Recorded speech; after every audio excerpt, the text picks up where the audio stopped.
yeah, we'll do He Who Watches, we'll do Bull X Pit, and then we'll finish up with Mina the Hollower, because that's Next Fest stress. Look, I mentioned this on the stream yesterday. I did the last Next Fest in what was that, late February, I think that was, and very much like up to the wire in terms of, so when we did it for Axyz, we were trying to get the demo ready like way before Next Fest started, because we did like a little mini like PR boost for it, and there's like, because we didn't realize at the time, which I don't think anyone does until they do their first Next Fest, is that like there's a window before Next Fest, which is where all of like the press and the journalists,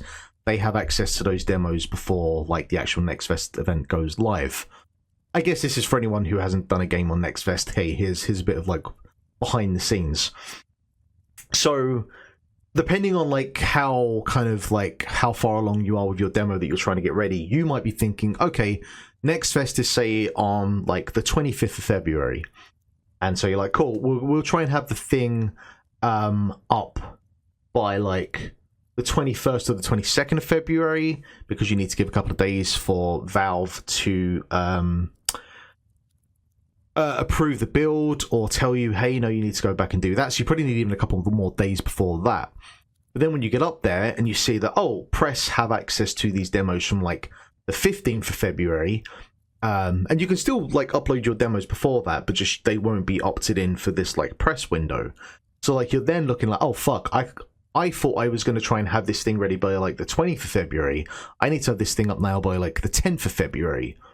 And that's like 10 whole days, which is like a lot you can do in that time. Lord knows we fucking did a lot in that window to get Axyz up. So 70 press impressions, I got 0.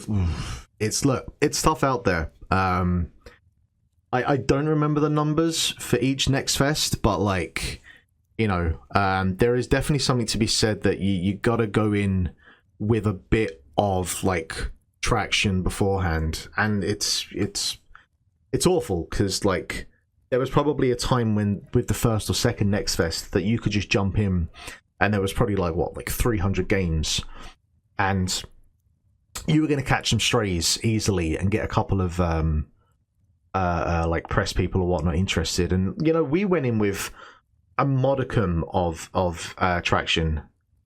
Jesus, yeah, you got more than we had going in. So I mean, to be honest, we did the whole press window thing, but I also didn't like stress about it too much. And I had a couple of streamers that already had interest just because of all like the events that we'd done and a bit of luck that we had from that. And also that I had made contact and had a bit of an inroads with someone from a podcast. That was just like completely like by chance. And that's kind of the problem with game development. Well, certainly when it comes to trying to get coverage and get the game out there, half of it is a bit of luck. And, you know, like, we had one of the biggest streamers here in Ireland. I was doing a really small showcase event in November. And it was purely just because I was just doing as many events as I could. And I really wasn't expecting much from this because it was quite a small one. It was like a retro games market one. Turns out one of the biggest streamers in Ireland was just there, and she looks at my game and is like, motherfucker, like, I recognize what the inspiration for that is. I was like, oh, okay, well, I don't know who you are, blah, blah, blah. 10 minutes later, turns out, oh, you're one of the more famous streamers in Ireland. That's really cool. And, you know, if I had sent her an email or a DM, it probably would have just been met with either no response or like, yeah, sure, yeah, maybe I'll, you know, blah, blah, blah, like, and, you know, and I'm sure they get inundated with DMs and messages all the time, so, like, it's not unreasonable that they wouldn't find time for it. But having the person there in front of it, looking at it, going, that's really cool, you're an Irish developer, I want to play that, like, it all worked out. That was just completely, like, luck and chance. But even, like, 4,500 wish lists, I think, what are they? I know the fucking How to Market a Game guy says like somewhere between 7 and 10,000, and the numbers are just like just insane at this point. But congrats, like, you know, like Axyz has been out now since early March, and we still haven't cracked 4,000 wish list yet. So like, yeah, more power to you, man, or woman, or whatever in between. Anyway, let's crack on with some He Who Watches and see what we're dealing with. Motion sickness, default and instant. Oh, I might have to play around with this because I know one of the accessory things that we're looking at is like motion sickness and how to help with that. Oh, I see. So you have the default and the instant, and because one of the reasons I picked this game is that immediately I saw it was doing like a perspective shifting thing very similar to what Axyz does. And we were thinking about having it that you could have like the camera rotation be slower. I guess you could just do it instantly. I need to make a note of this. I need to write down 1 second. This is why I always have my Monday tracker open, so I always just jot things down when I need to. Settings. Right, camera rotation speed, or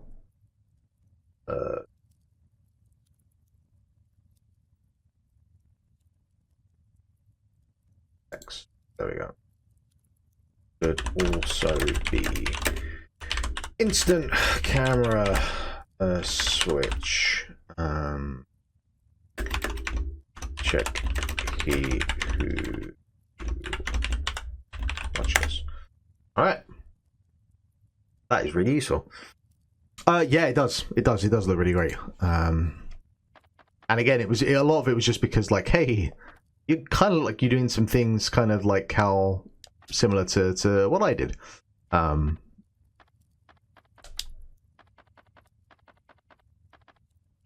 Yeah. So it does. Yeah, we need to also add in camera controller binding. Yeah. Cool. All right.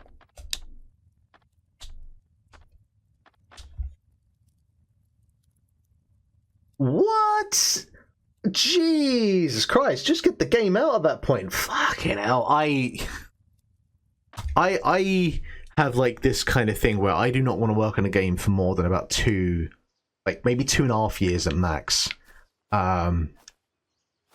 6.5 years ago that's a bit excessive, man. Just put the fucking thing out at that point. But you know what? If it plays, like, if it's sick, then who am I to judge?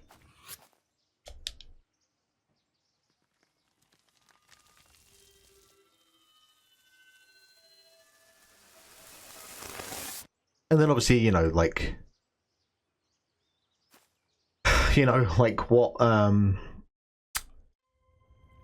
what's the size of the team and stuff like that. Yeah, there's a whole bunch of things that kind of can play into it. If it's someone's hobby project they've been working on while like a full-time job, yeah, it wouldn't surprise me that it's taken 6 years. So you always have to take into consideration. 5 to 6,000 wish lists. Yeah, look. Okay, so we're kind of grid-based, but not quite. Maybe we... that feels pretty grid-based.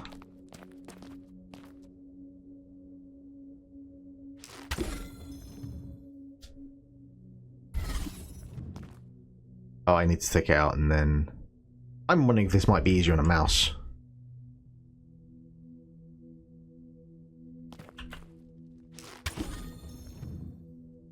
No, because my mouse is quite slow, and I've inverted that. Well, maybe I can whack down the sensitivity.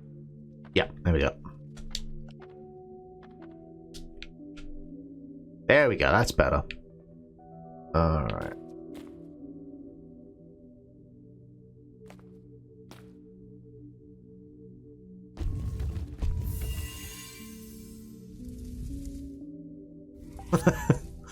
I'm not going to make the joke because I know someone else will.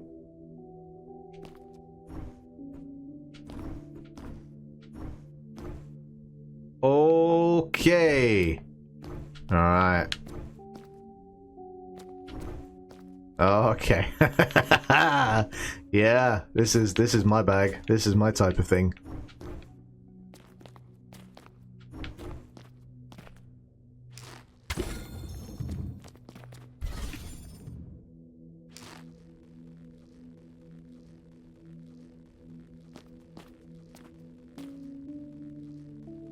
All right.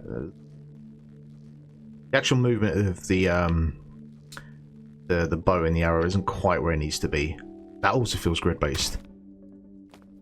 Oh wait, no, because I need to be upside down to do that, right? I think that's the lesson to take away from here. If I'm on the same plane, hang on. Right, okay, I think I got it. Yeah, it really was. It's really been an eye-opener. Having a very similar game about people who don't do particularly well with motion sickness or that kind of moving between axes. And you know, we've still got some work to do to like make that more accessible to those types of people.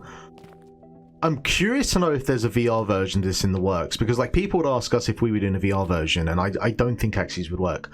I do think this would work, and I'm wondering because that they've made it grid-based, I wonder if because they have that in consideration. Because I think that plays more to the sensibilities of doing like a VR version, you know?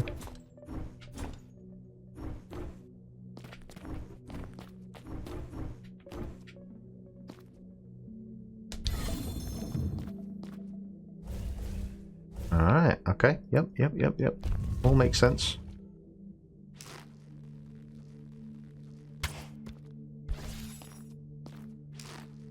So one thing I don't like is that if I'm over here and I get my bow, it recenters me instead of just like allow me to do it from where I am.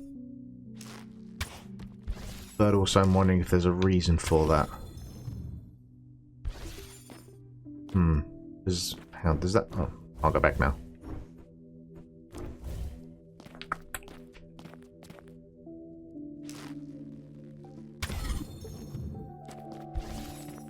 That only allow me to fire... There's a golden eye, so I'm thinking maybe that it targets specifically that one for a reason. Maybe.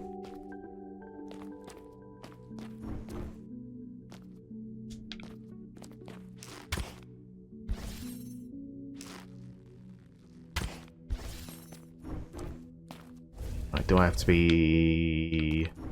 Oh, can't get over there.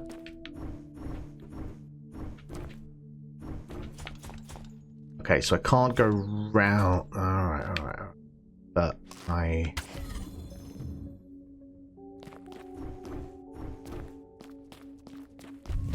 kind of brute forced that, but I don't care. We got through.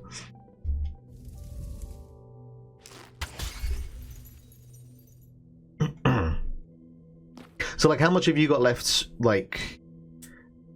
Oh, actually, because, yeah, next fest is, what, in like 2 days' time, so you've already got your thing up, so you've already got the build up then, so, like, what do you have left to do then between now and, when the event goes live?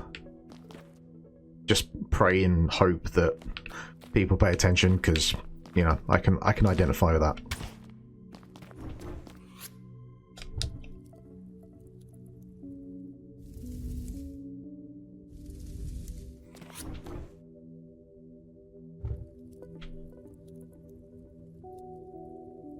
I mean, I guess we can call that a map.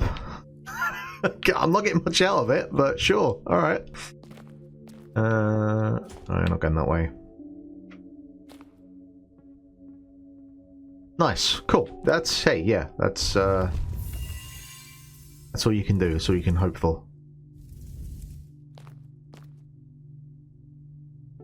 For sure. Yeah. Absolutely, yeah.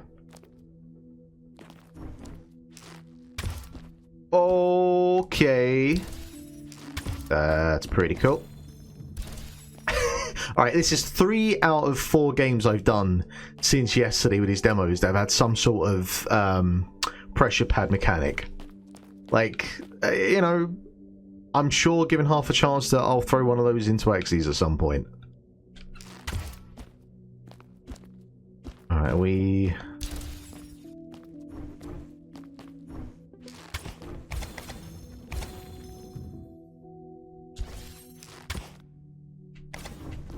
Alright, what angle do I need to be at? So, oh, hello.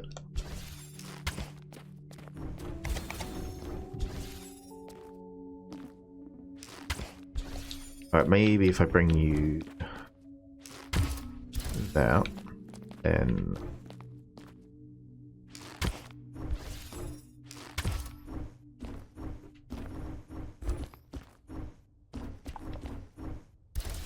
Oh!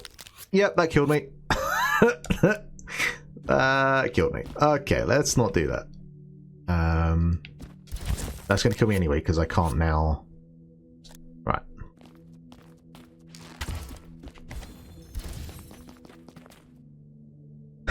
Was there was some my cat's the game? Hey, you know what? Honestly, that type of thing is where it's at.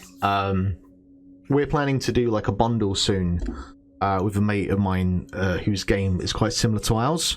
Now, I don't think we can do like any kind of collaboration. Oh, maybe we could, like the boy in Axyz. He's doing a pinball game, so he could probably add the ball to it. But yeah, shit like that is absolutely. If you can cross collaborate and merge your wish list and whatnot, that's awesome. That's yeah, that's smart. It's really, really smart.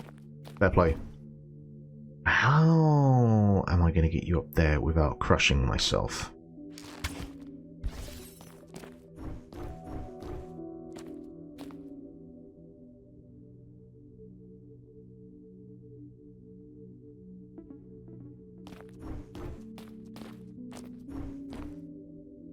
Ah, interesting. Yeah, neither of us have a publisher, so like we just we can do whatever the fuck we want, which is never a bad place to be.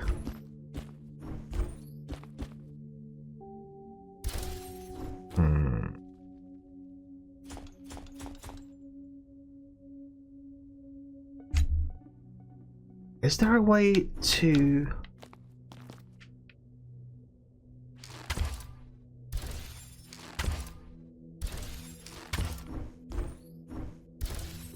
Right, so that definitely crushes us. Undo action. If I do it from here... No, why not?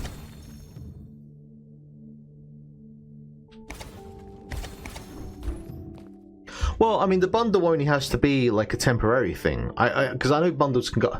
I think you can do... I haven't done one yet. This is our first time doing one. But as far as I'm aware, as far as I understand, you can do bundles for as long as you want. But like, if you were to get a publisher in the some point down the line, you could just stop the bundle. Surely, maybe I'm grossly oversimplificating how they work, but you know, like I'm sure if you were to get a publisher down the line, I don't think it's the end of the world.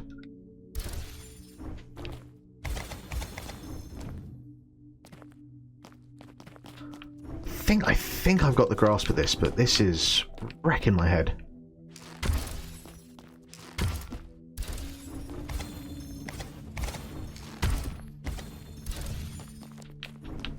Yeah, alright. I feel like I got about 75% understood what it was asking for there.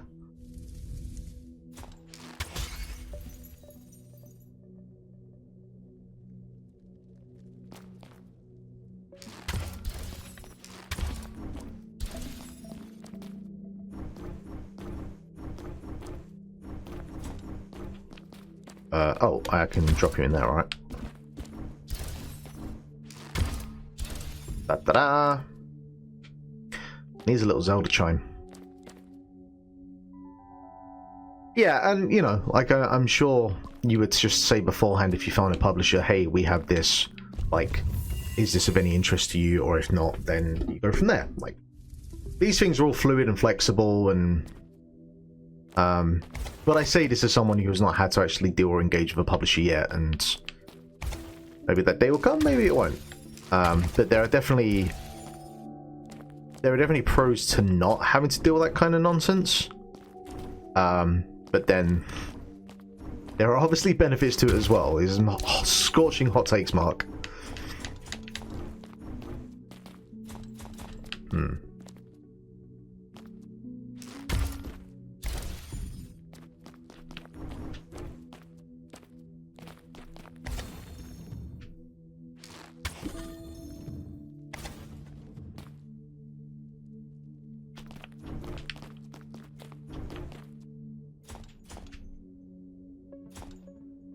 I think I need to get you back now, right?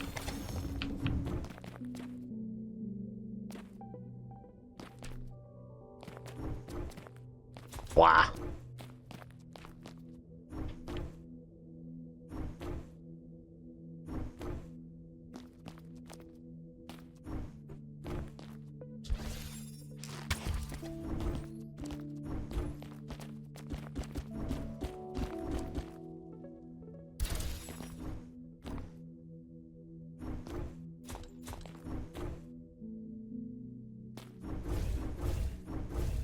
Oh, I can't go. Should have been fairly obvious.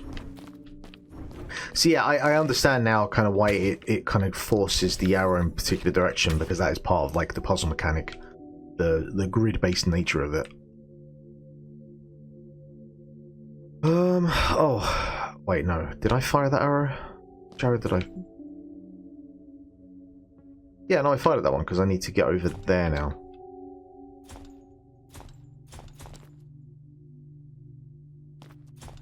How do I go over there?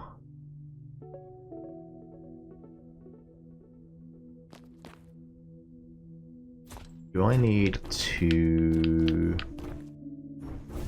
Nope, because I can't step on those pads.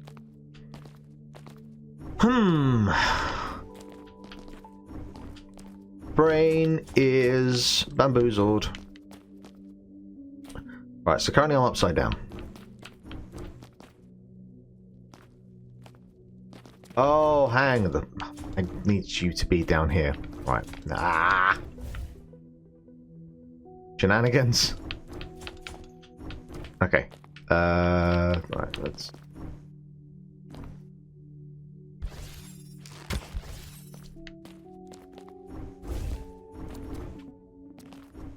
Let's grab you. And then, so we want to be upside down.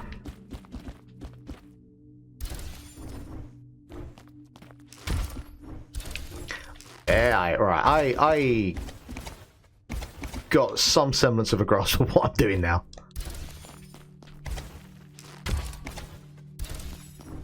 Then up we go. And we go. Da-da-da! I've played a puzzle game or two before. I know what I'm doing. There we go. So yeah, Summer Games Fest. I guess I could give a couple of pithy thoughts about that event last night. There's been some really interesting commentary on Blue Sky this morning. So, not all of my thoughts here are wholly original, but a lot of it certainly does reflect how I feel as well. Really, my just immediate thought coming away from watching it is just how much money Epic spent on that event, and how many games are being made in Unreal 5, and how much of like AAA or AA is being done in Unreal 5. And in some capacity or in some ways, sure, that's fine. You know, like making your own engine or making something that looks like really high end, yes, you know, that is possible in Unity at this point. But Unreal 5 is like where you're going to go for that sort of thing, unless you have, you know, your own custom engine, like Frostbite or the RE engine or whatever that's called. But the downside of that is that like a lot of those games look very similar, because, you know, I was chatting to a friend of mine who's making their game in Unreal, and he was like, it's very easy to get stuff into that engine and it looked very good with very little effort. and that's great in one area, because it means you can make like high-end production looking games way easier, you know, as it is easier as it's ever been. The downside of that is a lot of those games looked very, very similar in a way, and a lot of them were clearly riffing on the like Soulsborne open world action RPG type of formula, which is understandable because those things are shit hot and do very well, and if they are done very well mechanically, are usually pretty good. But you know, there's a breaking point. There's a limit to these things, shall we say? And I really think like last night was a. It does. It looks, to quote Lars Ulrich on Some Kind of Monster, it's stark, man. It's stark. And it just means just a lot of these games are riffing on the same thing. And look, and I've had this issue with Unreal 5 like for a few years now, and a game like Clair Obscur comes along, which was made by 30 people, if Jeff Keighley is led to be believed. But that game does at least prove that you can do the Unreal 5 thing, but also have an interesting art direction and something that, like, you obviously, yes, you look at it and immediately can tell, all right, it's an Unreal 5 game, but it has the art, it has the strength of its art direction and tone, and also, like, you know, is not a fucking Soulsborne game, that it stands apart, as obviously as we can see by the success of it. And picking that particular like late 19th century French architecture and vibe means that it stands out in a way where doing 3 fucking Kurosari like Japanese era or the like type games are all just gonna look the same. I need to shut up for a second because I'm not paying attention here. What the fuck am I doing here? Alright, can't go that way.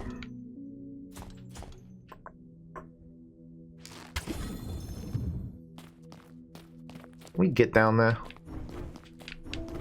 Or you want me to get down there?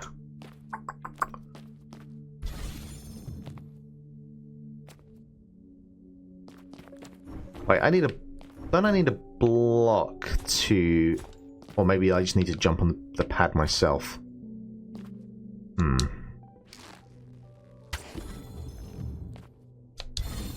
Ha ha ha! Is that it? Is that what we wanted? Okay.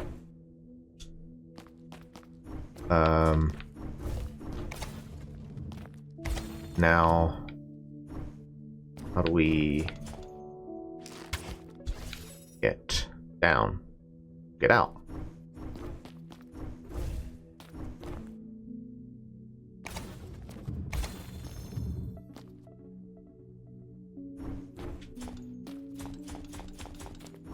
I feel like I have a sneaky advantage of a game like this just because of, you know, the game I made. But even with that said, it's got me racking my goddamn brain. Also, I wonder, because it's saying reset level, I wonder if that's the game's very unsubtle way of telling me, hey Mark, you kind of fucked up, you should probably have another crack at this. So I will do that. Maybe not, because it's still there. Okay, I take that back. But yeah, it also, I mean, the other issue really is just, again, even outside of like the Unreal thing, it's a lot of like Soulsborne, Parryborn style looking games. And look, I like those. You know, Lies of P was a surprise hit for me.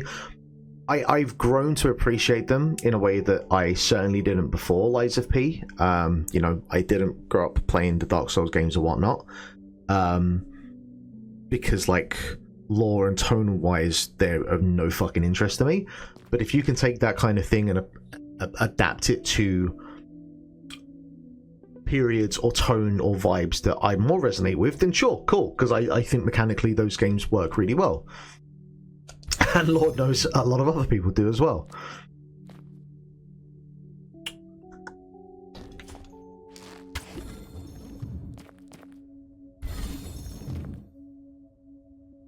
Okay, but once I'm down there, how the fuck do I get back out? Ha! Ha ha ha ha! There we go. And then, you know, the other big takeaway, well, I mean, the fucking... the Splitgate 2 guy. Oh, boy. Someone... What was it? Someone put a post out today, and they were like, you know, if you're a fan of, like, Xbox 360 era slop, like, this is the event for you. And I half agree, because I was 17 years old, 16 years old, playing Xbox 360. I am of that generation.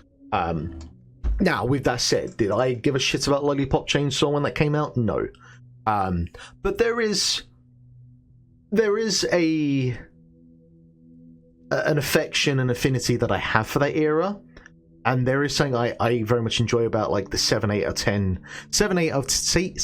out of 10 game from that era. Ironically, probably made in Unreal 4.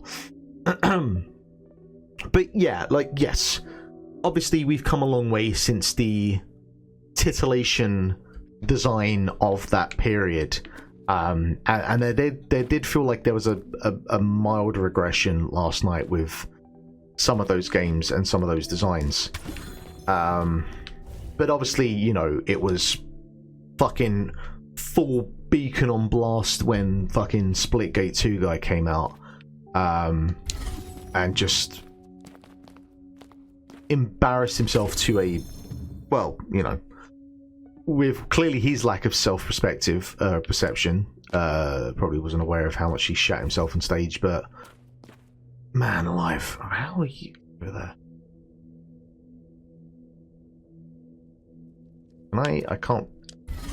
I can't pick you out. Okay. So they really are the two big takeaways, and, like, you know, there are a few games that I were interested in. The whatever the Cuphead Fury looking thing. Yep, on board with that.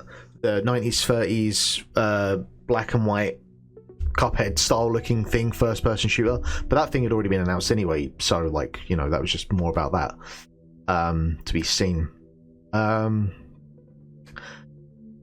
then yeah, like, you know, on Barry's stream last night, it really was a case that, like, 10 minutes of watching Day of the Devs was already far more fucking interesting than, you know, anything really that was shown at Summer Games Fest. And I think at this point it's like Jeff, God bless him, really needs to figure out what the hell what Summer Games Fest is meant to be.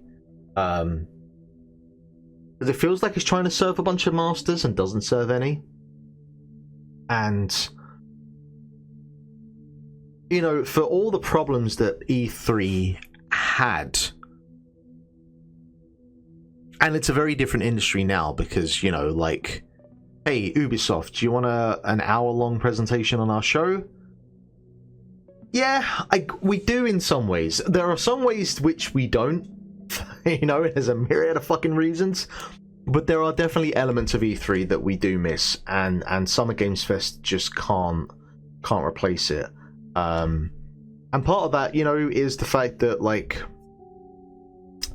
all of the companies decided, hey, we can just go and do our own, like, events, state of plays, Nintendo Directs.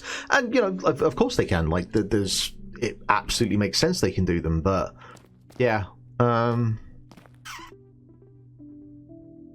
Summer Games Fest, or E3 of Summer Games Fest, is not. How am I getting over here? This is really not the type of game to try and have, like, an in-depth conversation and fucking wrap my brain around, like, what it wants me to do. You go there, but then I can't get over there, so how do I get over there? Oh, wait, no, that's what I do. You clown. You simpleton. Jeez.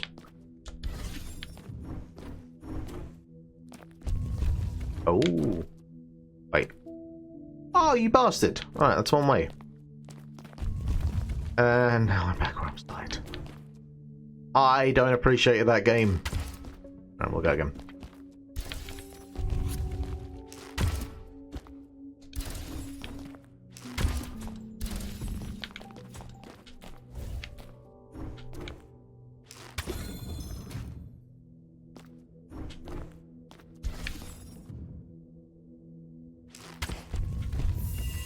Didn't need to fire an arrow on that.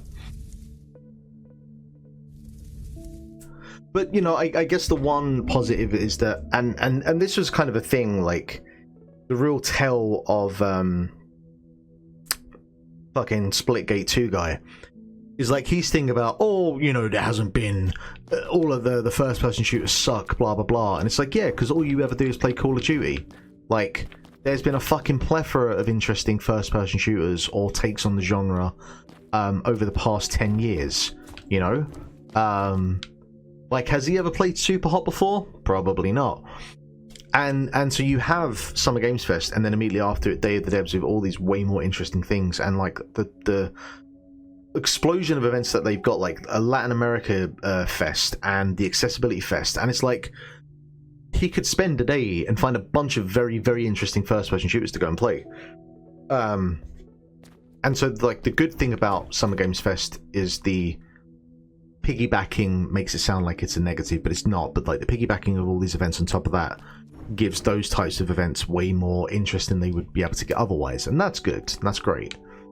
And Lord knows I, you know, have tried for the last 2 years to apply for Day of the Devs and was unsuccessful. And I will try again next year with a game that might be more applicable. If it's ready by then, in some capacity. But we'll see.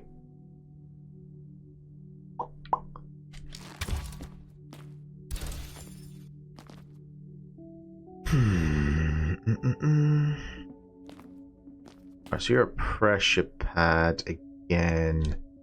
So I need to...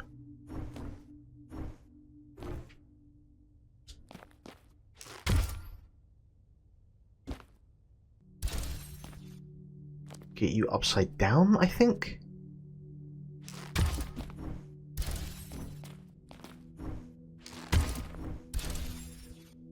No, I can't though, can I? Because if I ever come down, it's always still going to be facing that way.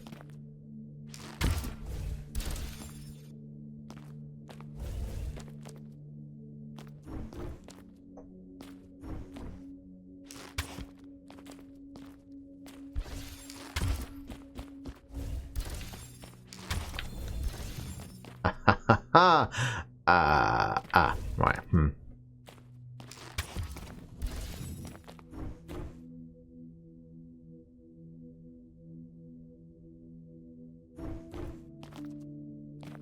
Okay, but you don't work...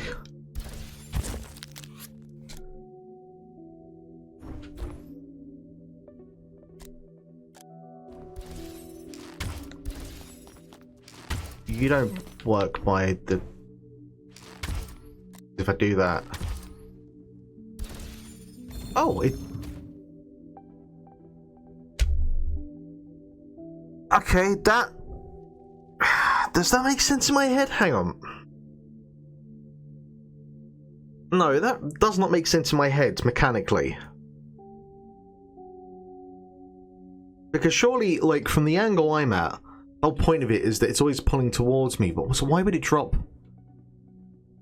I'm gonna just have to go with that. Yeah, I don't know about that one. Because it made sense that the only way that I was going to get the block down there is that I was going to have to use gravity, but like the way that it implements it doesn't feel like it's correct.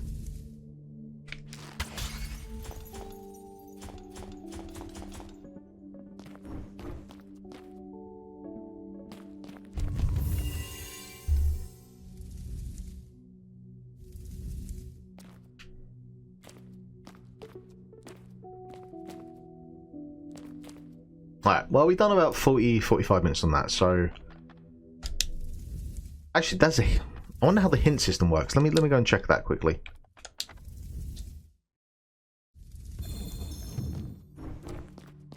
Why am I back? Oh, wait, no, because I just come from there. Okay. Yeah, how does the hint system work here? Hint.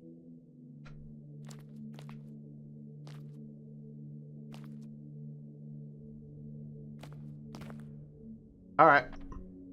Sure. Oh, there you go. Anyway, so that is He Who Watches. And that's very cool. Because that is very much... if you've played my game to any capacity, you'll know exactly that kind of perspective shifting kind of thing is right up my wheelhouse. Alright, that's one down. Next up, so yeah, I think yesterday I saw a post about this. There's a guy I follow on Blue Sky called Andy Kelly, who I don't know his like actual title, but I know he works at Devolver Digital. And yeah, they announced Ball X Pit,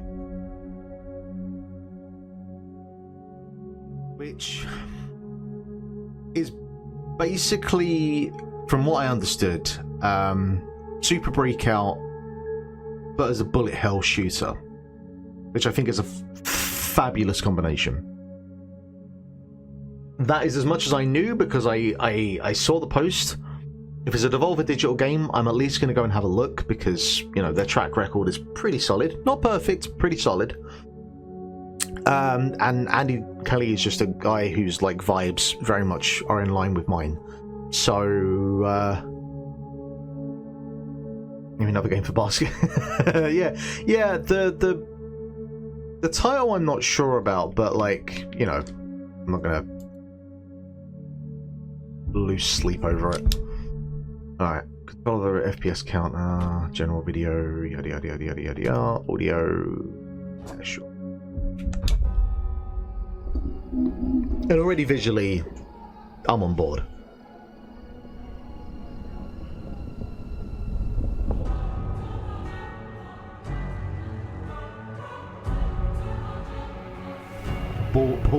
Ball.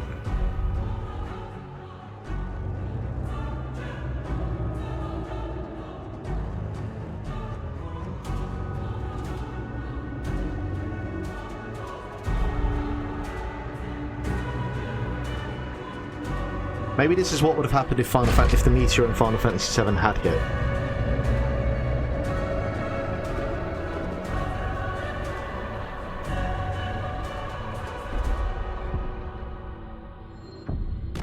Alright, let's go. I'll shoot. Play gems to gain XP.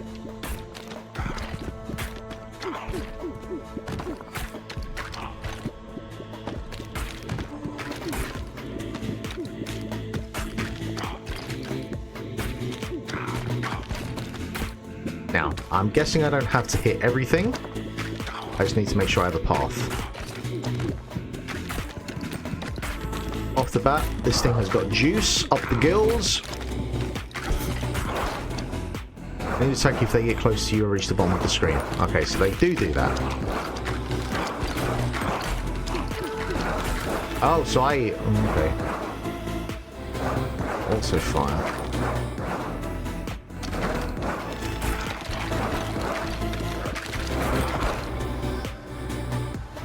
Alright, we've got stats. Oh, yep. This all works for me.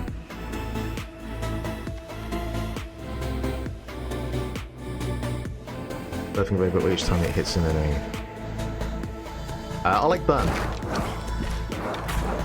Didn't like the Usher song, but in general I like Burn.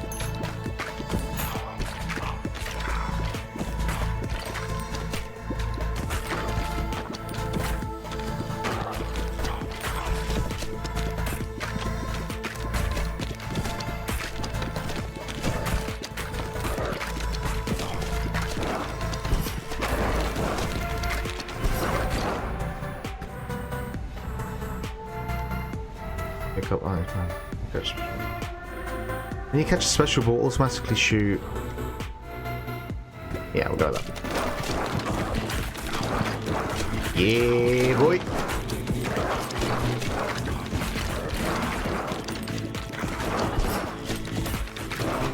Whoa, okay. They're definitely going to attack from the side. Fishing randomly levels up your equipment one or more times. Cool, that is cool. I will take that. So I immediately, like, what I'm thinking of is, I said at the start of this stream, like, I was shocked that we didn't have, like, more breakout X type of other mechanic. And this reminds me of, like, peggling, which basically does peggle, but with a sort of, like, top of the screen combat element added onto it. And peggling's great, fucking love peggling. And so this is kind of doing that, but super breakout, which is, yeah, it makes sense. It makes sense to me.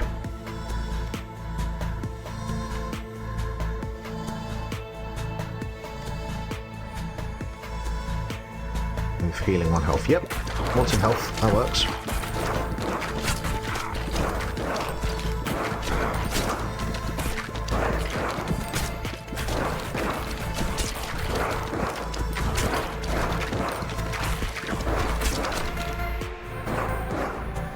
So you automatically fire at pressing the button. Alright. Let's see if it's any better to not have it attached.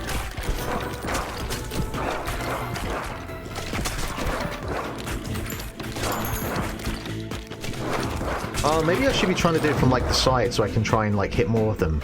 Because I'm not playing it like Breakout at the moment. I'm just playing it as, like, a shooter, as, like, a bullet hell shooter.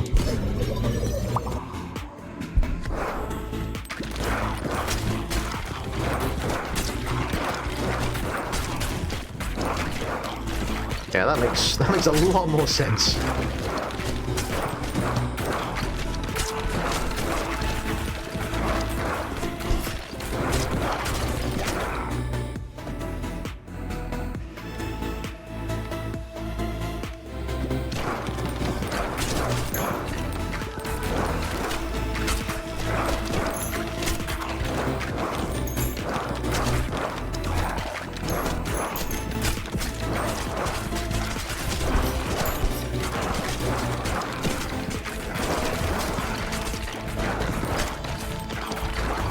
Yep, that works.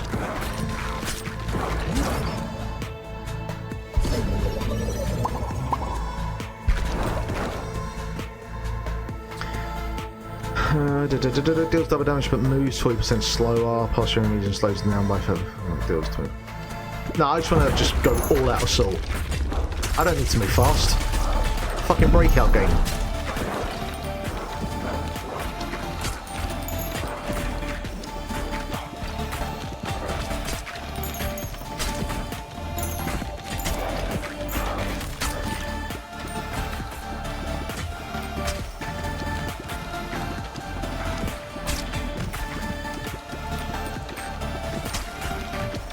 Let's get the angle right. There we go.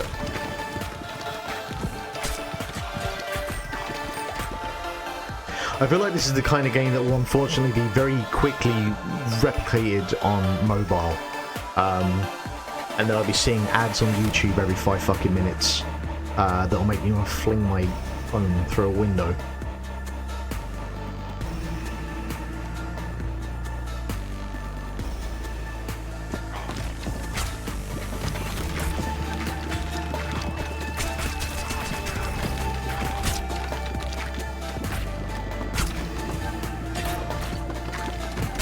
Alright, you really need to die. There we go.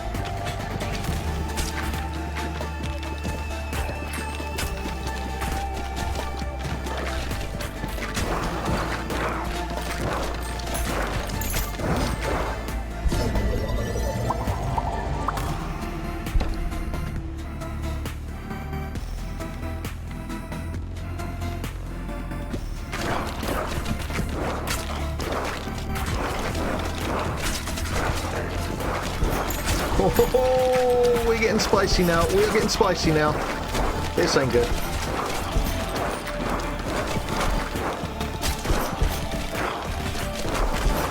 Oh, man.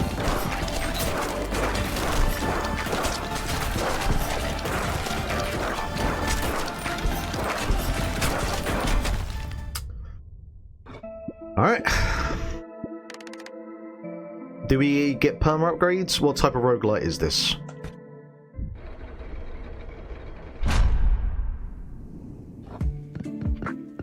Oh shit, alright, this is not even like a single, just boss rush type of thing. We've got an actual base. Wait, what? What the fuck? I was not expecting this.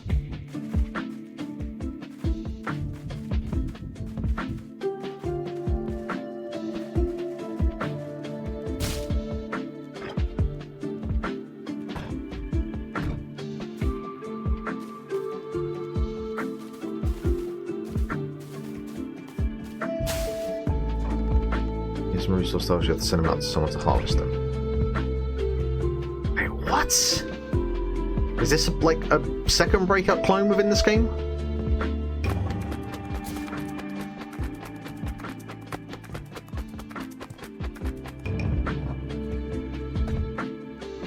Okay, so I should probably have put those on the same section then.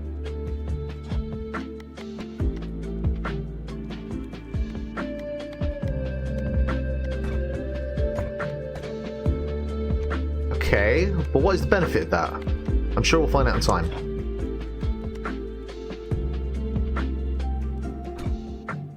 The Boneyard.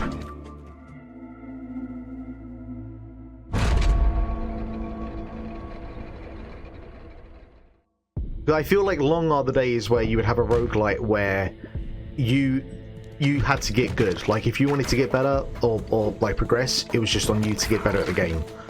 I feel like most roguelites these days, they do it where you get perma upgrades, so like it does become easier over time, which I think is more enjoyable and more accessible, but you know, there is something to be said for like doing it the fucking hard way. Kids these days, you know?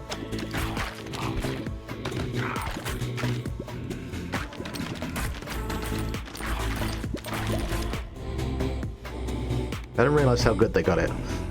Floats around your character and shoots a baby ball. Yeah, give me that.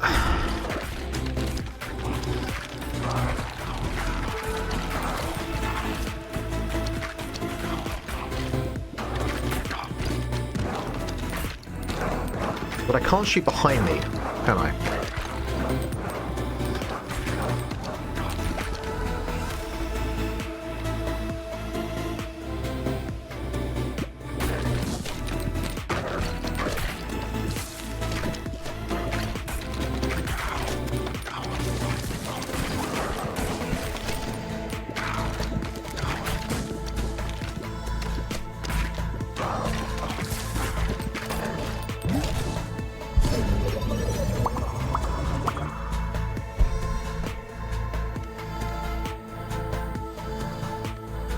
There's one stack of poison on hit, max 5 stacks poison lasts 6 seconds, and each stack deals. Or we can just like go with lightning and just stack that up. So it kind of has like a similar thing to peddling, where you have different balls that do different things. And I'm guessing this has a cycle of like which balls it fires in a row. But there's you're less kind of thinking about that, and obviously just aiming to hit everything. Which is, you know, kind of in line with what you'd expect from like a bullet hell type of game. And that's fine. It's all doing damage at the end of the day.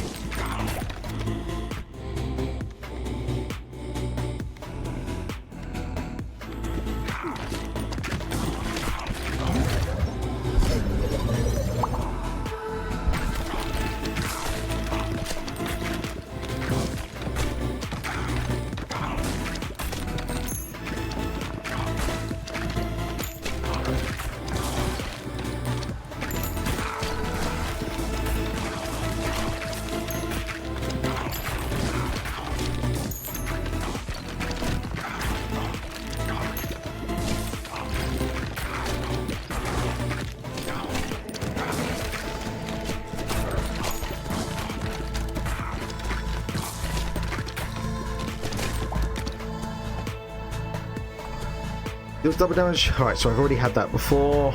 Passes through enemies and slows them down by, but there was... Ooh. Birthing the baby ball each time it hits an enemy. Yeah, I like that one. Maybe there's something to be said for doing the thing that can like pass through. Maybe that's quite handy, but hey, look, there's always time.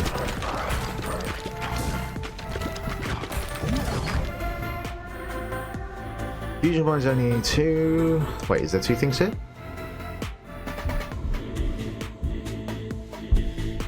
Wait, what do you do?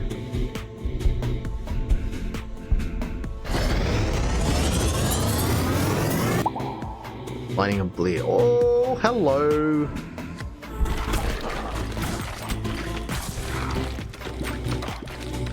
Okay, that actually really opens up some interesting combinations for what you can do.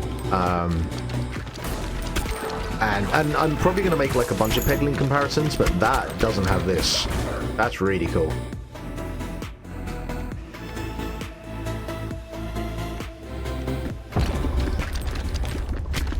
Oh, what the fuck? Alright. I don't remember the walls growing apart the last time. Maybe I just wasn't paying attention. Maybe not, because I think I still had like a bunch of enemies to clear up before the big lad up there appeared.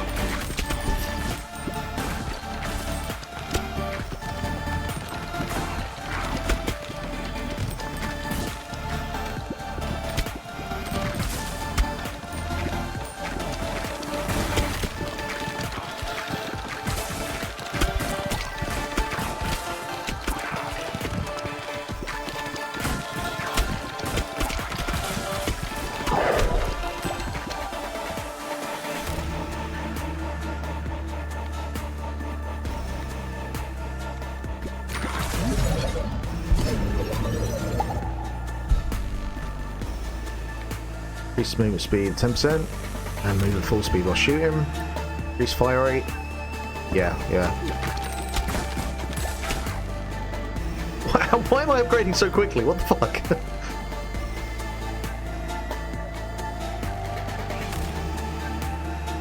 Oh yeah, that's it. One time to pass through enemies, definitely.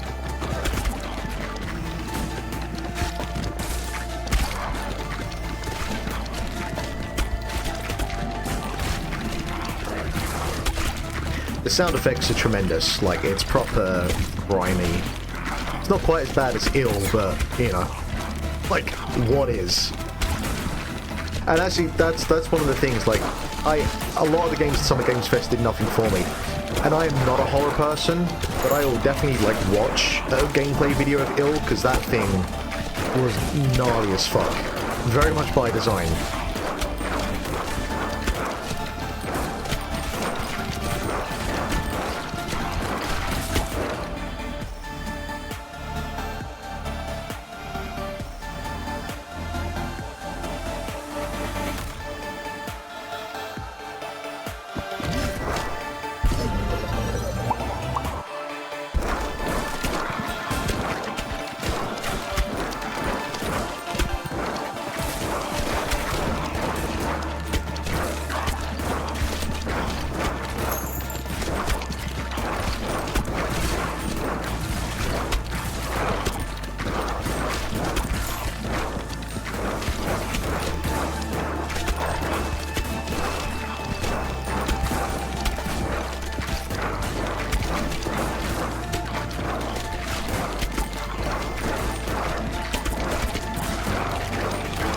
Don't know how I'm still in this.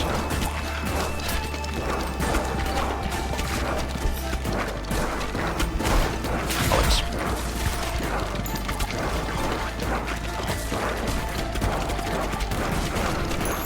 Now we're getting into proper bullet hell. Well, I mean, I'm the one creating the bullets in fairness, but it's still that kind of level of chaos.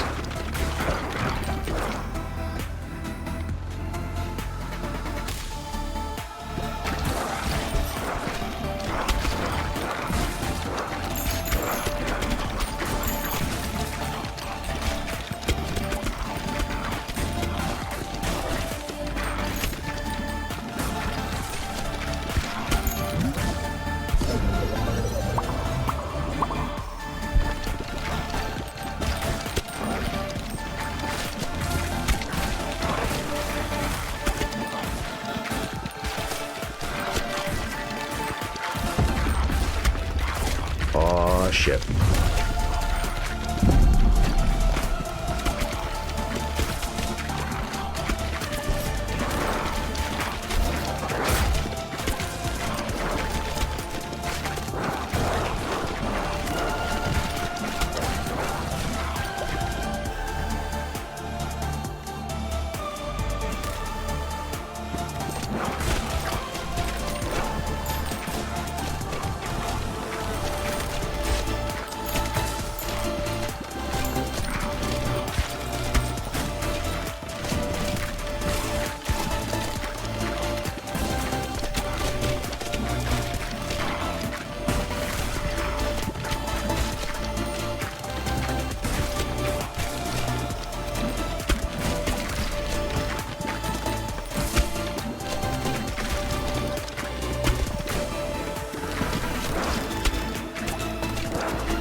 I need you to die soon. Or maybe I should have gone from the side.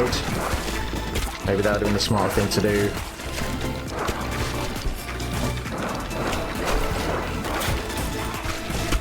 I feel like you've got to be an insta-kill, alright?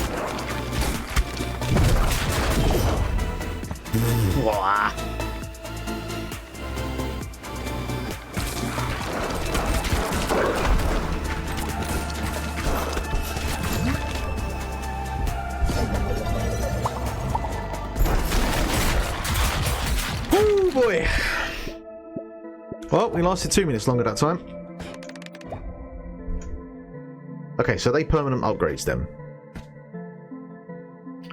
Use the harvest slot by 20 times per harvest. Here's do boulders while harvesting. Sure.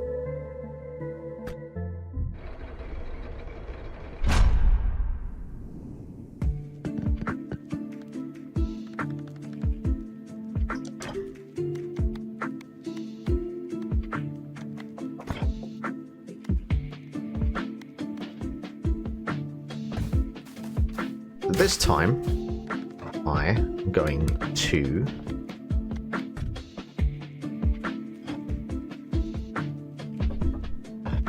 what am I going to do, Mark? There we go.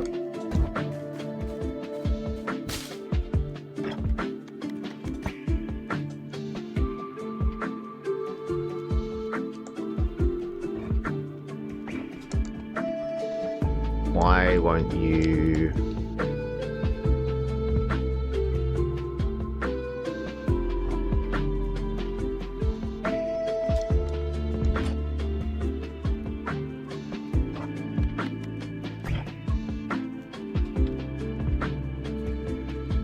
What?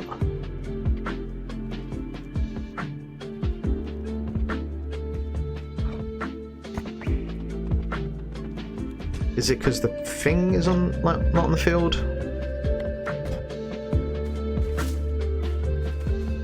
That could be it.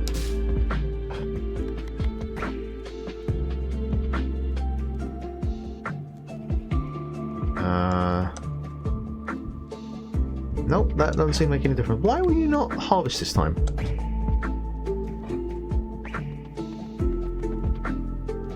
Because it says you're available. 1 out of 1 workers available, yep. Alright, whatever.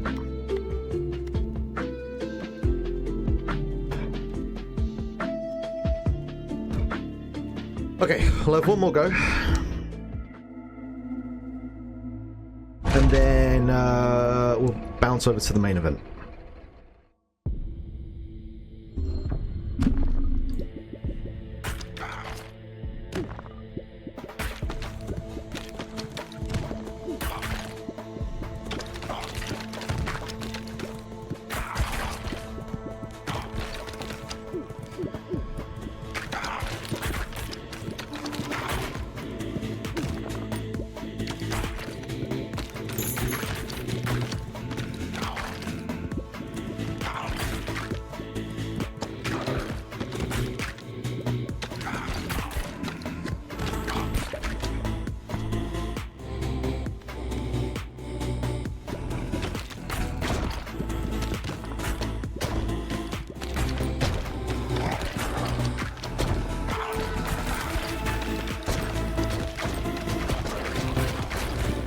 Yeah, that earthquake ball looks like it's good.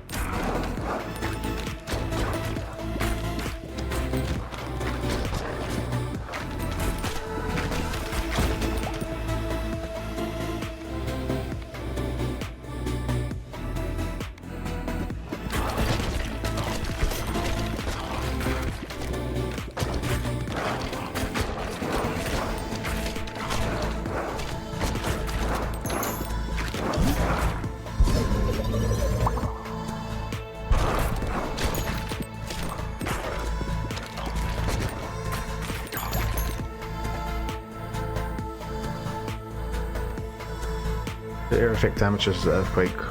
Boy, yeah, that sounds good.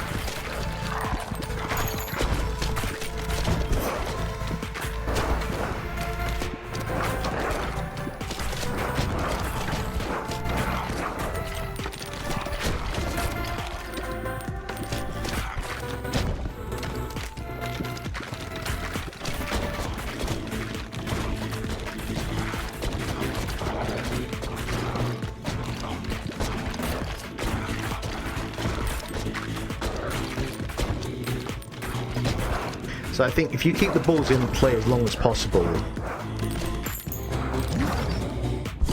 I think that's the trick. You want to try and get them behind to keep them in play bouncing as much as possible.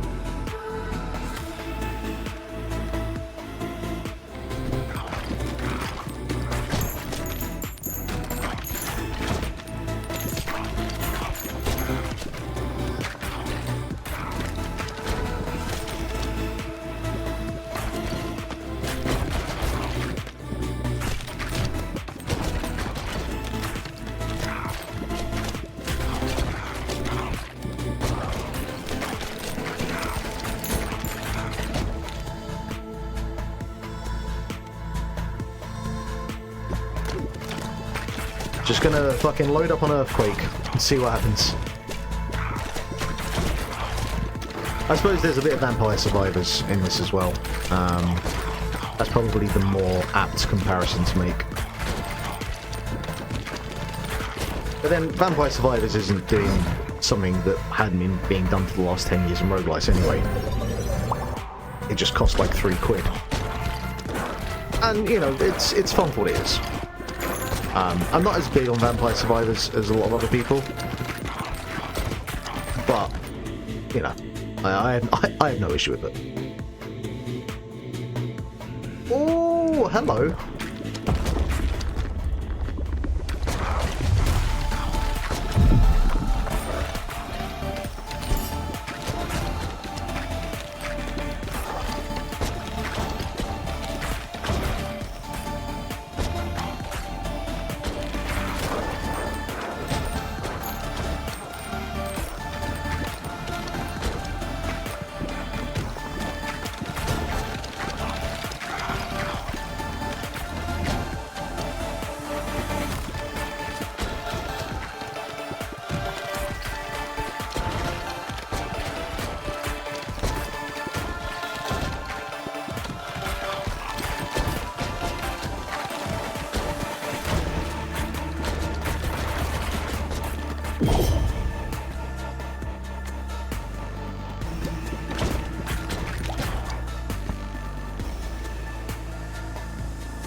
Damage decreased by 30% each time they bounce. Let's get some lasers. Yeah, fucking now we're laughing.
I can take that hit.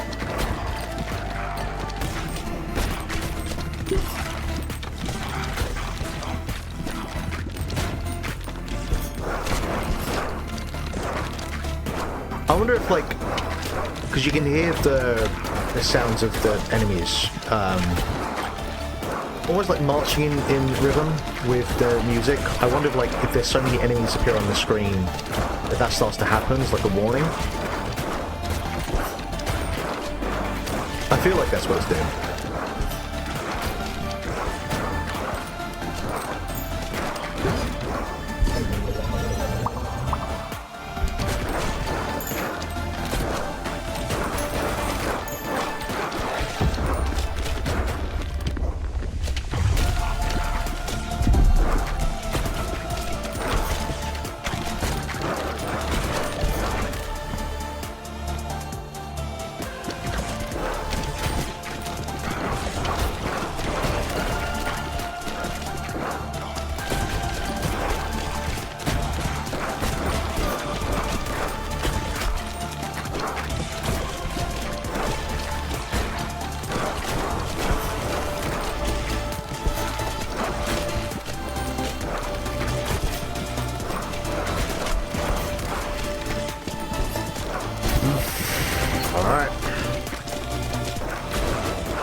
That is tough. That is very tough. But I like this a lot. This scratches an itch for me. There is no denying that.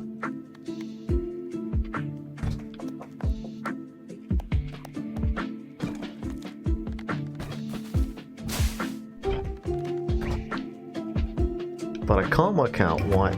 Oh, okay, I was pressing the wrong button.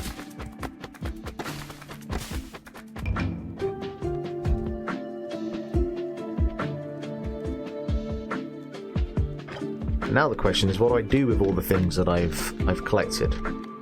I don't know. I don't know. But that is Bull X Pip, and I really, really, really like that. That is absolutely something I would play more of.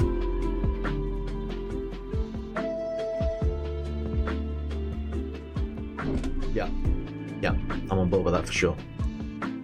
Alright, let's bounce out of this one.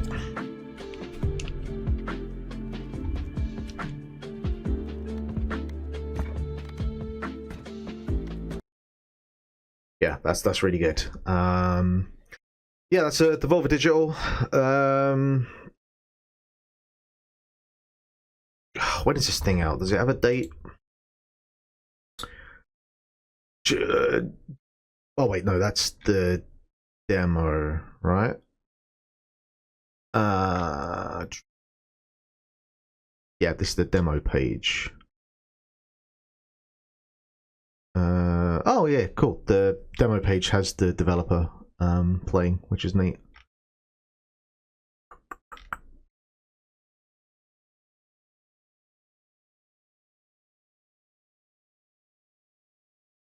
You're on Blue Sky. You got TikTok. Oh, I'm gonna be stalking those pages for some inspiration for sure. All right, cool.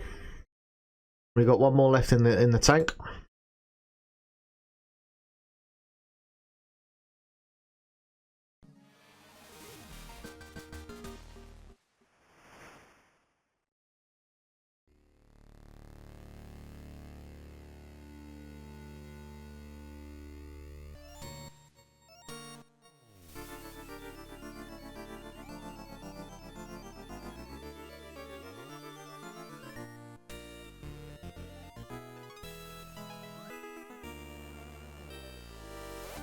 I mean, how can you not? How can you not just be on board with this?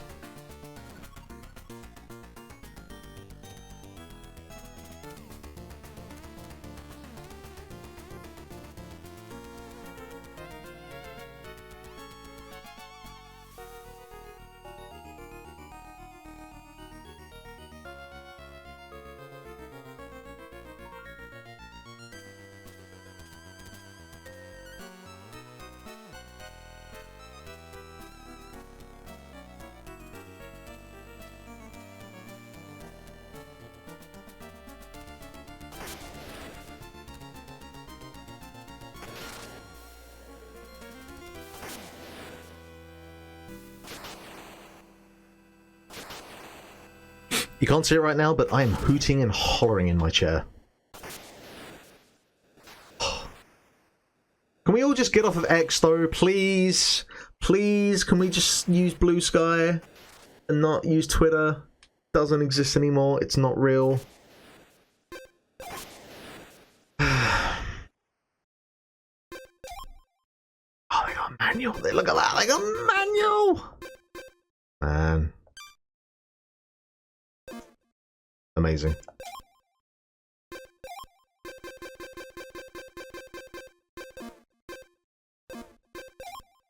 A lot of me just doing this is just for my own interest in seeing like how these games set up their menus and whatnot, and what options they have as well.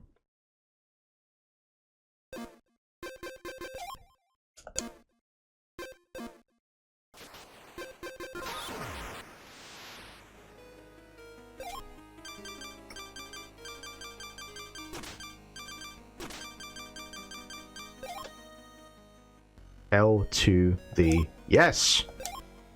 Let's go.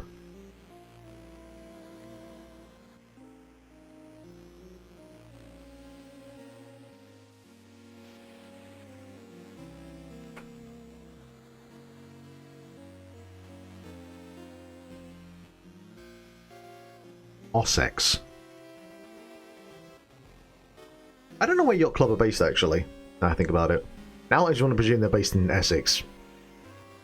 That ruins the charm somewhat for me.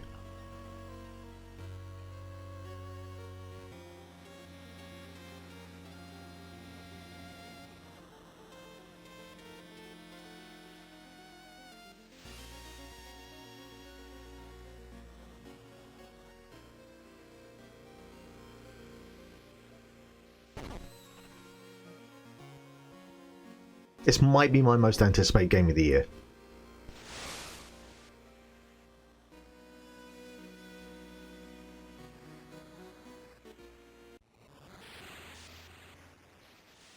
Oh, look at that! Yes!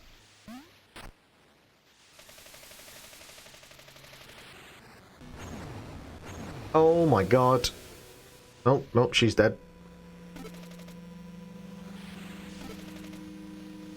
Well, we didn't take long to let shit hit the fan.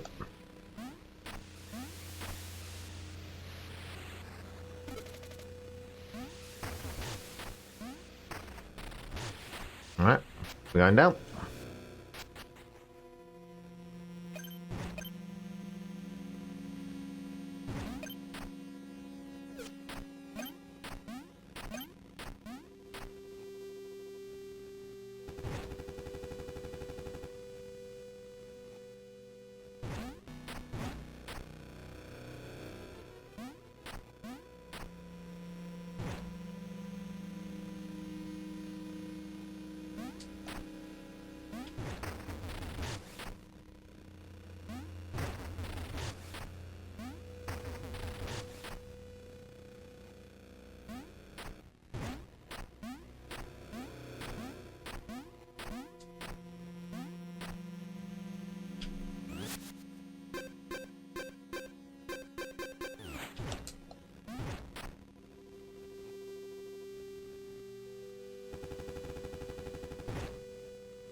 Where's my weapons?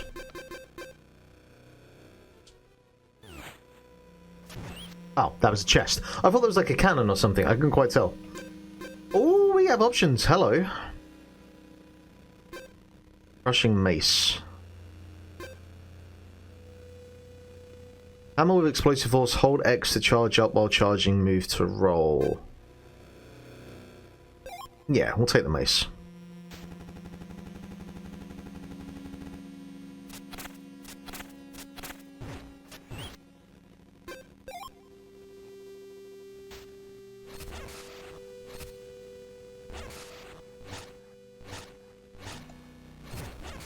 I have a thing about just using big, unwieldy... Like in Liza P, I just used like the giant fucking wrench. And it was completely unnecessary for certain enemies. Or like unwieldy against them, but I couldn't help myself. Yeah, look how fucking serious he is! Yeah! Man, this game feels good. Game feels real good. I'm gonna stick with the Night Star though. I feel like that gives me good range and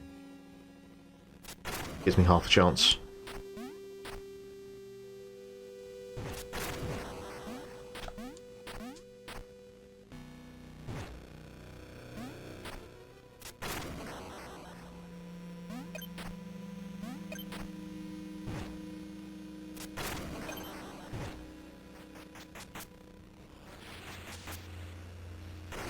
Oh my word! Yep. Oh, this is all bad. This is all real bad.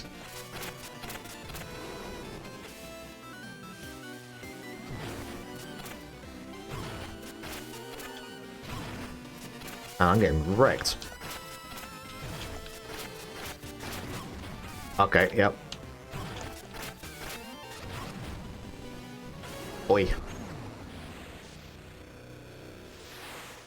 Maybe that was the point.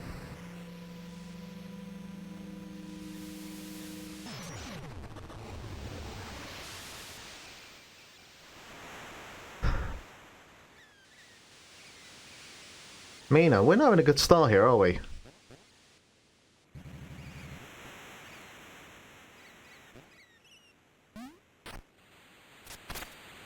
Where's everyone else? They're all dead.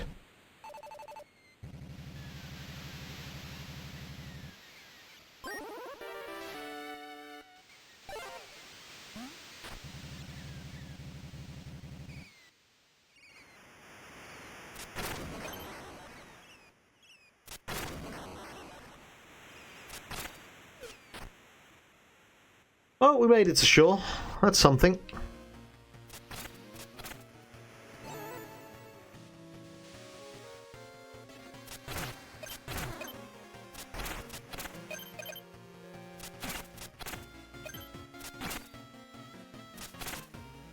So yeah, it's like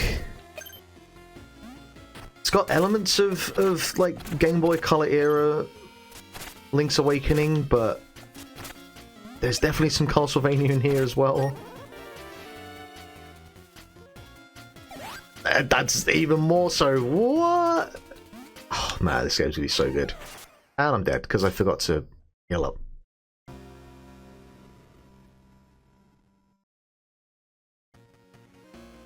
Sourceless version in comparison to the SNES. Okay, because this is the thing, right? So for anyone who doesn't know who's watching the stream of VOD, I'm doing a series on like as many old football games as I can get my hands on. One of the things I'm struggling with is knowing like when to do different ports of the same game. And there are some times where it's absolutely like it can be done, like the 2-3 Lions videos, one's for the Game Boy Color, one's for the PSX. They're very, very different games. But I felt like the PSX version would be quite similar to the SNES version, and I haven't gone and looked. But if you're saying that it's got no sauce, it's got no juice, then I'll definitely take a gander at the SNES version. Though I feel like the SNES version doesn't have the commentary like fucking that PSX version does. Because that guy, he has sauce.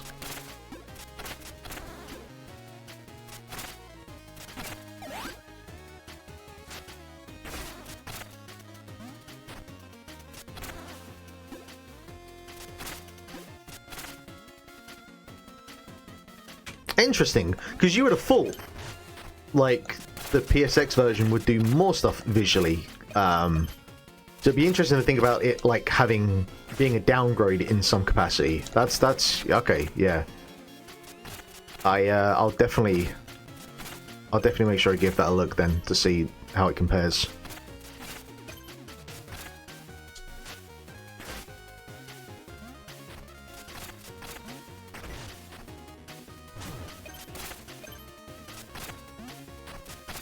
Oh, can I go under to pick it? I can.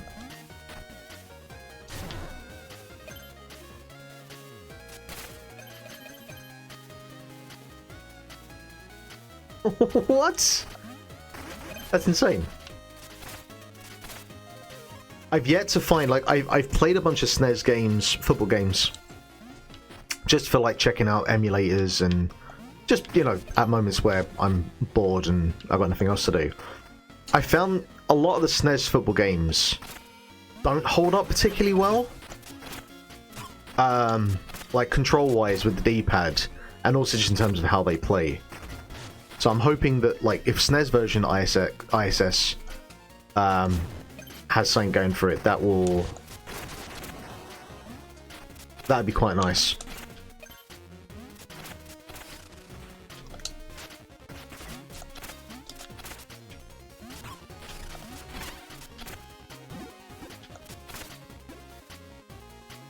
Yeah, this game here is the real deal. I mean, Yacht Club just... My only disappointment, I guess, is the fact that, like, we haven't had more new original, like, games by them. Because they've been doing so much stuff with the Shovel Knight IP, which, you know, like, again, can't knock them for it. But man, there are so many good things they could have made.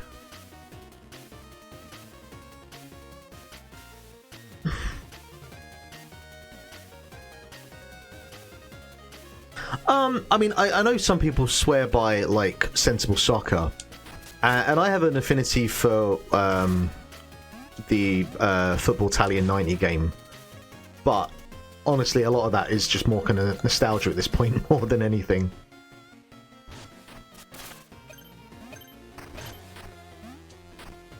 Well, it's been really interesting playing, like, a lot of the really old stuff, like MSX and Atari and whatnot.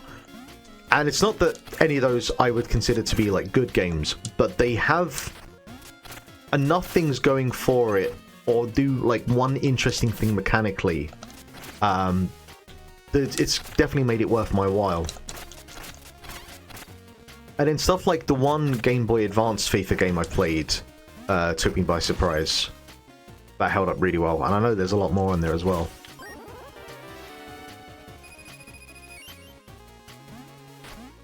But I've still got, like, another fucking 10 Game Boy games to play. And a lot of SNES games. Because, really, like, I think I said this on one of the videos, but it's definitely the case that I didn't really take into consideration around that 93-94 period, so many American developers or publishers must have been like, alright, we gotta have a football game because we've got a World Cup coming up. And I'd never really thought about that before, but it can only be the reason why, like, there's so many freaking North American games. Because I'd always had the impression that, like, of that era at least, a lot of football games would be PAL exclusive or PAL centric. Bone up! Boy. Less said about that, the better.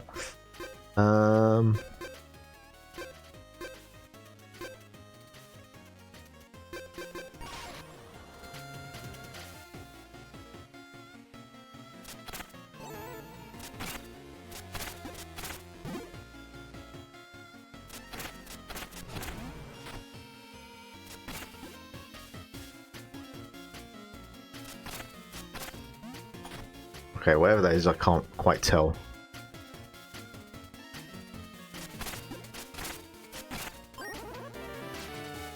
Sounds like a boomerang. Ooh!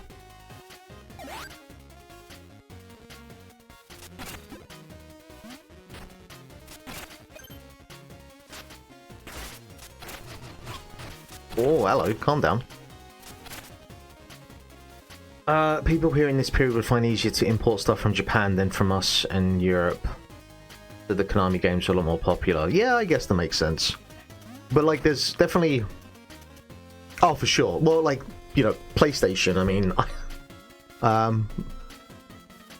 I certainly had an original PlayStation at one point that was not... had been tweaked, shall we say.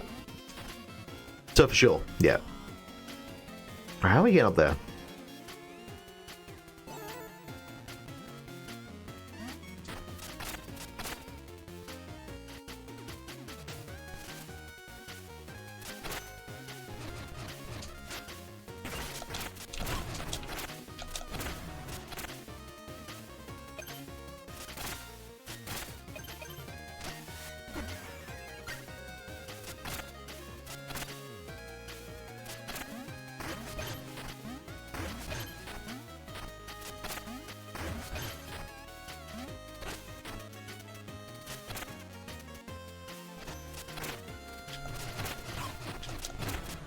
Your tits. Right, can we...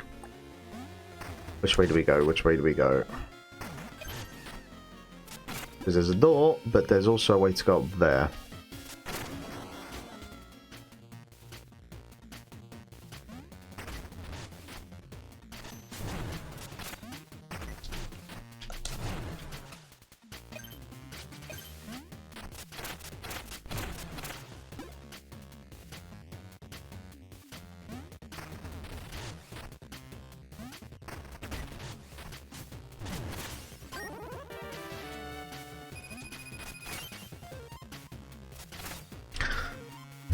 Where you just couldn't find it original PS1, PS2 games. I don't quite follow your point there. We got to the point where you just couldn't find it original PS1, PS2 games. As in, it was just easier to just like get pirated games.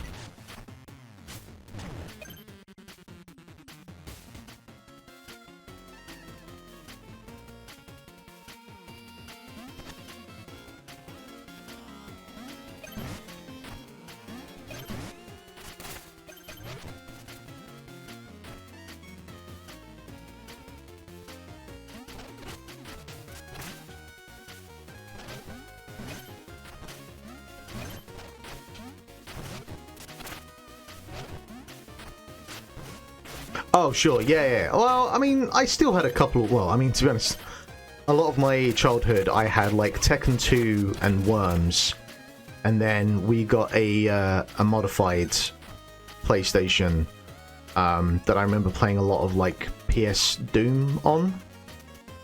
I realised I missed a thing down there. So, yeah, I mean, I'm pretty sure, I remember we had a fairly hefty-sized CD case with yeah a lot of things in there I probably shouldn't have had access to.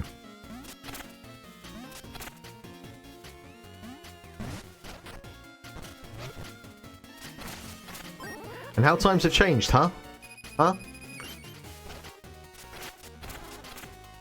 It's been very, very fascinating to see Nintendo's approach to the rollout of the Switch 2.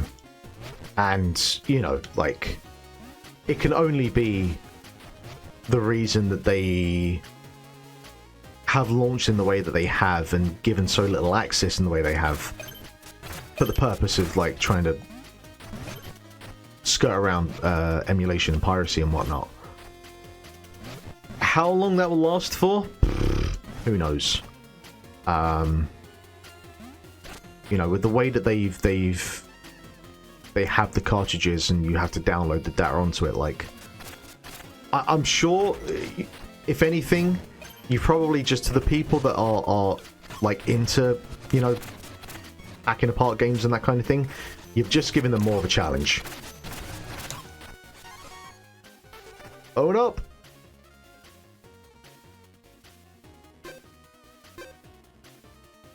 I mean, for me, and piracy, the original PlayStation was the last time that I remember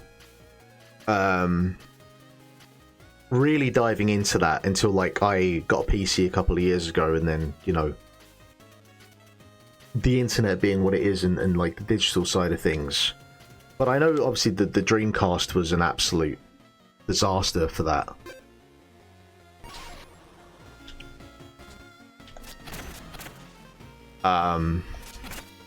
Yeah, I know, like, the 360 definitely had that issue, but that was 360 was something that I never dealt with.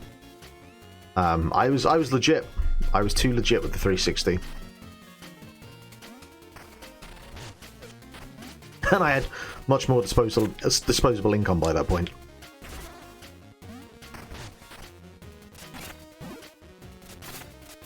Alright, I need a key for that.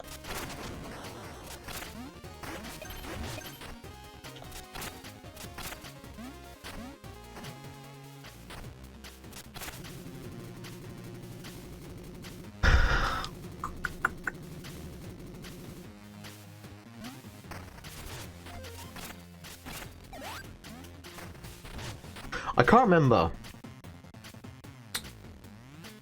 which YouTube channel had a really interesting video about piracy.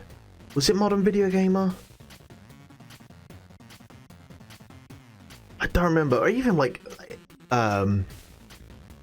AVGN, I think he did something at some point about piracy and emulation. But I know I've definitely watched like one or two that really actually shone a light on a way and gave me some details that I was not privy to previously. How the fuck do I get over there?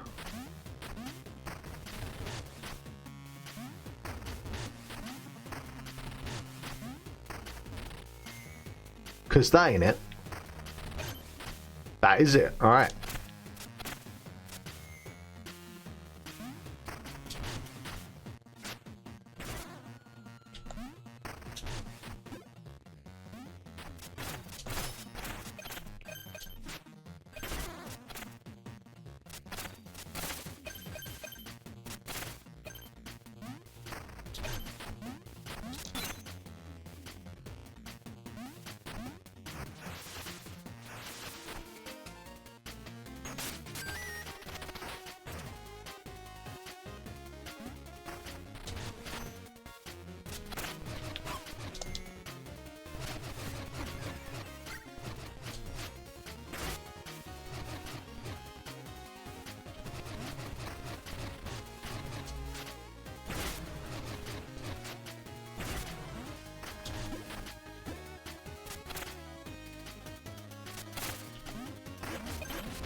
Can I go under the fire?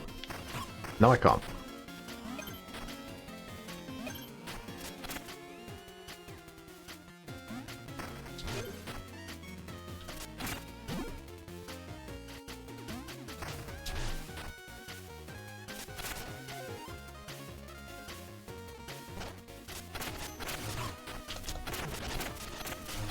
I need a parry.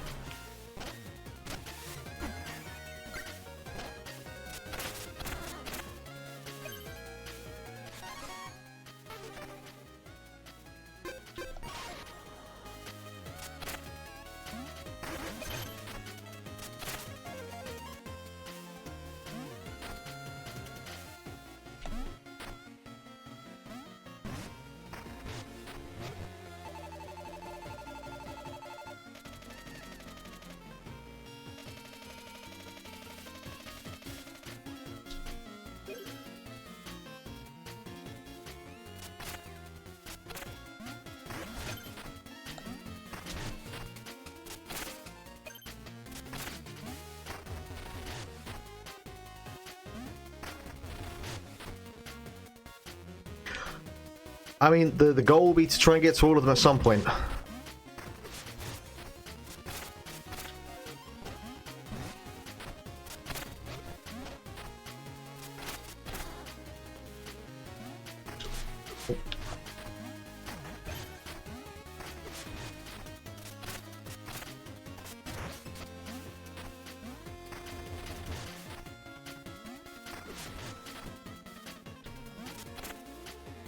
Ah, I see a secret.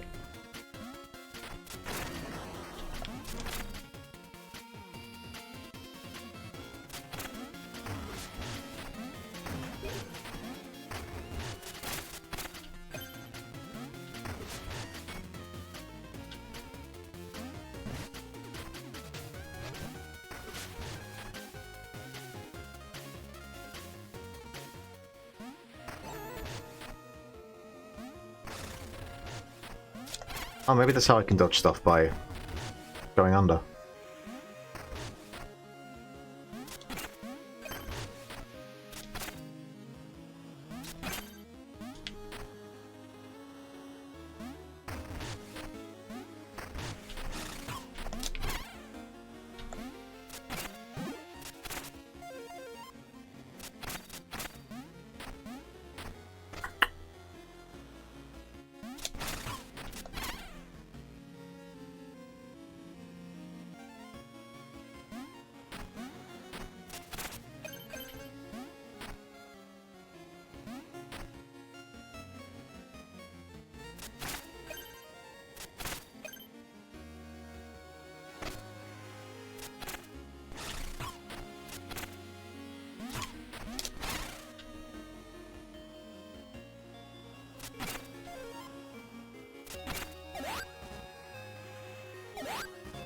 Oh, I've got no vials left. Bollocks.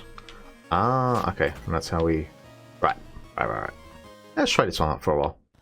Oh, we got a bad guy. We got a bad guy. There's a big bad guy.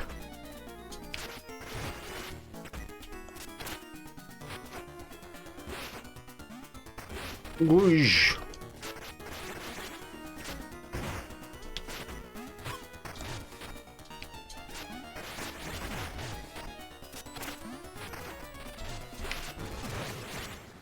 No sweat. No sweat.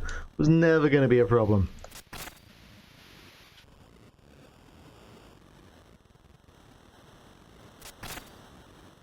Man, this place got wasted.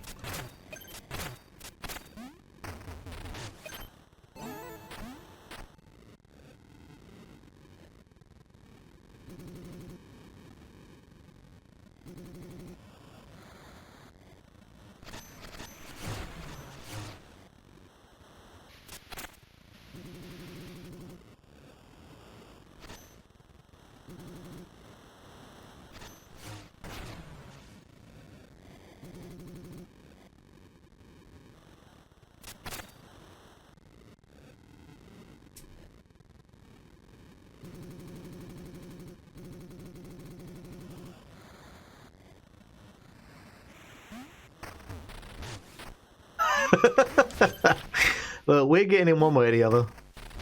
You ain't stopping me.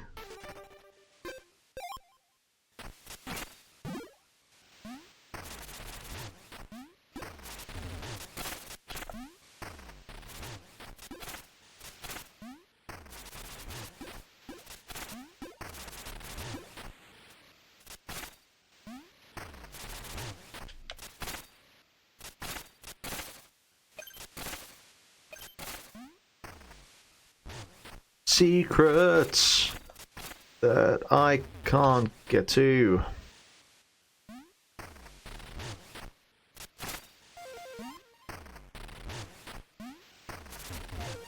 I do have to question the physics of how Mina is able to... Like, grass, sure. But this looks like tile paving. There are some elements of burrowing that I think are beyond... the realm of physics here.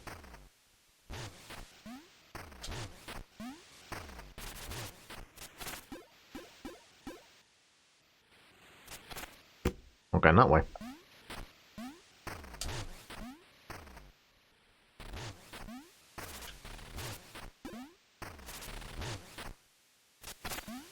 Not going that way.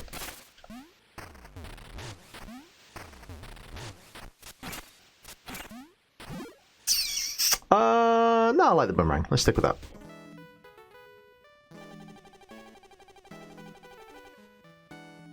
Well, you seem pretty fucking casual for what's going on outside.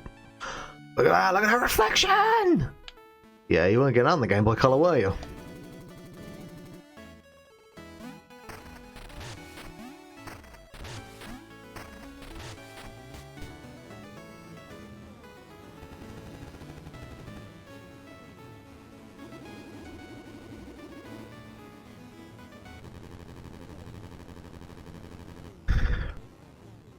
Have you not noticed what's going on outside? I didn't realise we were doing commentary on class here, but it's pretty apt.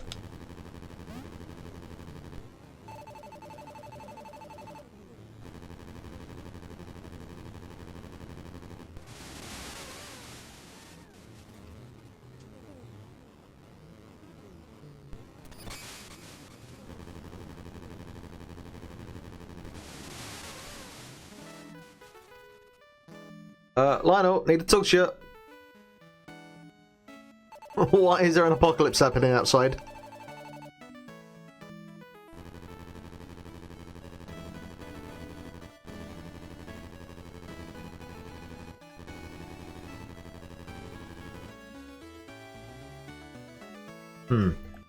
I wonder if he's the bad guy.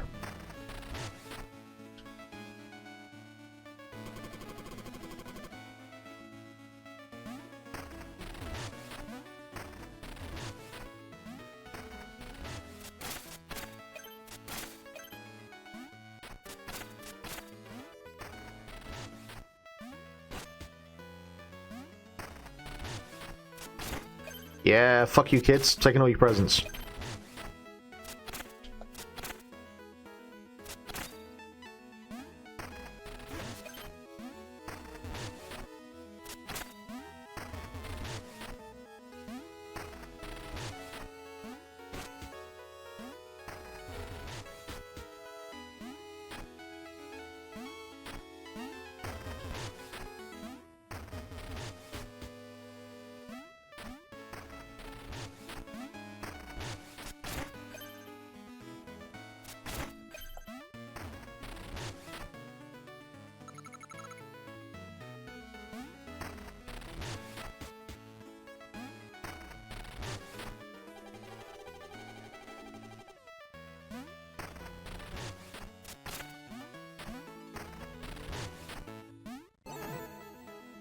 Whoa, hello. What the fuck?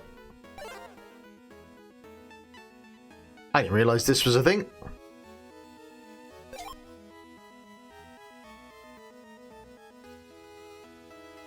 From the loss, use this machine to enter bones, which is meant by... Oh, okay, okay, that makes sense. Is there a quicker way to do this? Yes, there is.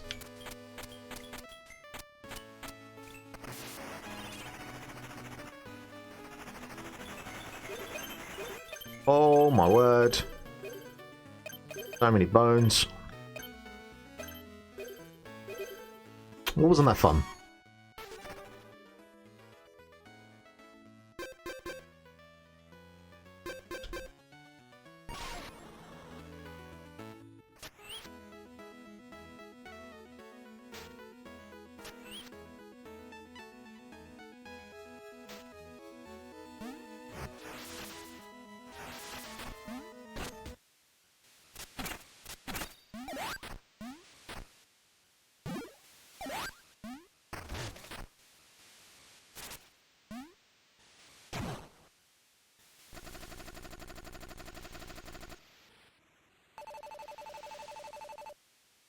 Yeah, Mina, you give it some sass.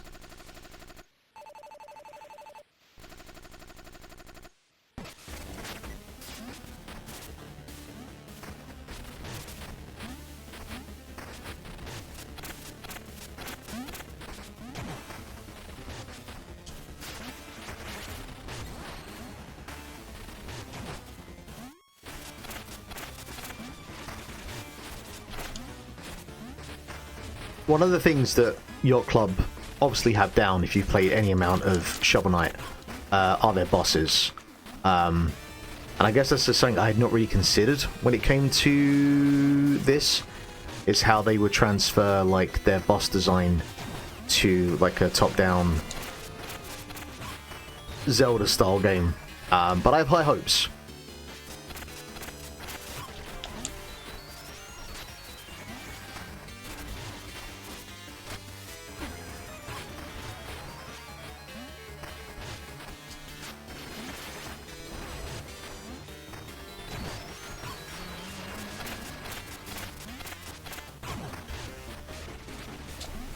Oh boy.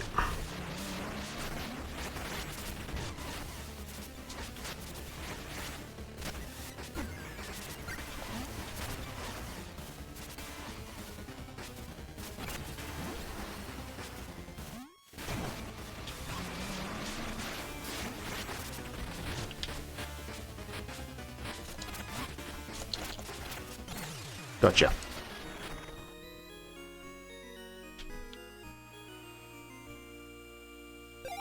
Ah. Yep. Yep. That is my type of game. I am. Oh boy, am I excited for that. Ah. When is this thing out? Store page. Release date 31st October. Oh, that's so far away. God damn. Okay. Well, yeah, go wishlist this if you haven't already. Have I wishlisted this? I need to go check actually. I mean, this was going to be an easy sell for me anyway. It's like it's Zelda done by the guys that made Shovel Knight. Of course, I'm going to be into it, but That plays really well, really well, and just looks phenomenal as well. It's one thing doing like NES era and getting the vibe of that, but now doing like Game Boy Color era and getting the vibe of that, but translating to a modern audience. Mwah. And Pierre Resistance, or whatever French words. Okay, cool. Well, look, we will leave it there for now. Thank you very much for joining the chat. I'm currently like getting a video out a day at the moment, so please do go and subscribe to the YouTube channel if you haven't already. Because yeah, between the football series and some other stuff that I'm doing at the moment, there is plenty of videos out there to be consumed. If anyone has the time to do so. But we'll leave it there for now. I'll probably play a bunch more demos as we get closer to Next Fest and during Next Fest as well, because there's probably gonna be a bunch of stuff to try out.